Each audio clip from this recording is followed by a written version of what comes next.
Flickers in the Dark Episode 32, Mirrors of Madness. From the moment I stepped into the town of Eastvale, I could sense an eerie quietness. I was there to visit my eccentric aunt, Margaret, who was the town's only librarian. She lived above the library, a peculiar old building called the Boundless Pages, which was renowned for its endless rows of books and quiet corners to get lost in. My name is Olivia.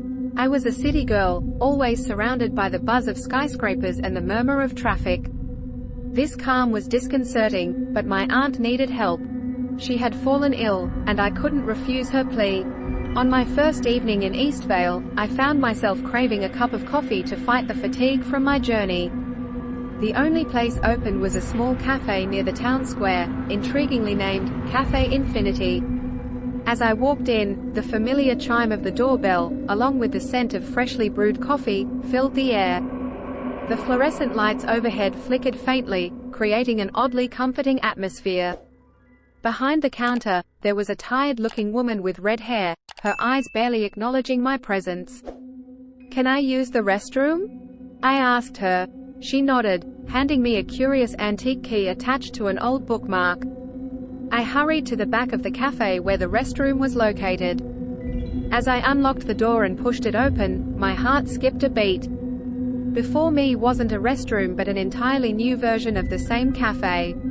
The soft jazz played over the speakers, the identical woman stood behind the counter, the same overhead lights flickered, and the scent of coffee permeated the air.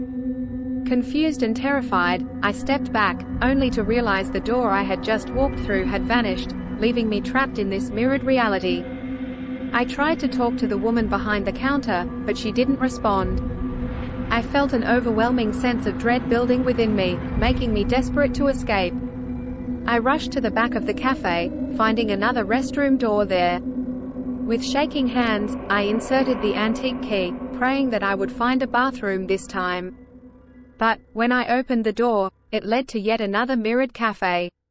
I ran through countless mirrored versions of the cafe, each identical to the last. Time seemed to stretch endlessly. The more I tried to escape, the deeper I seemed to plunge into the labyrinth. Just when I was about to collapse from exhaustion and despair, I found a small difference in one of the cafes. A book placed on the counter titled, "Escape the Infinity." I frantically opened it, finding only a single sentence, "In the beginning lies the end." I ran back to the first mirrored cafe, remembering the bookmark attached to the key. I reached the original cafe, the dread in my heart replaced by a tiny glimmer of hope. I unlocked the bathroom door again, and this time I was greeted with the familiar restroom, the real one. Gasping for breath, I emerged from the restroom. The red-haired woman glanced up from her work, her eyes meeting mine with a knowing look, a slight smirk playing on her lips. I left the cafe in a hurry, the soft chime of the doorbell echoing in my ears.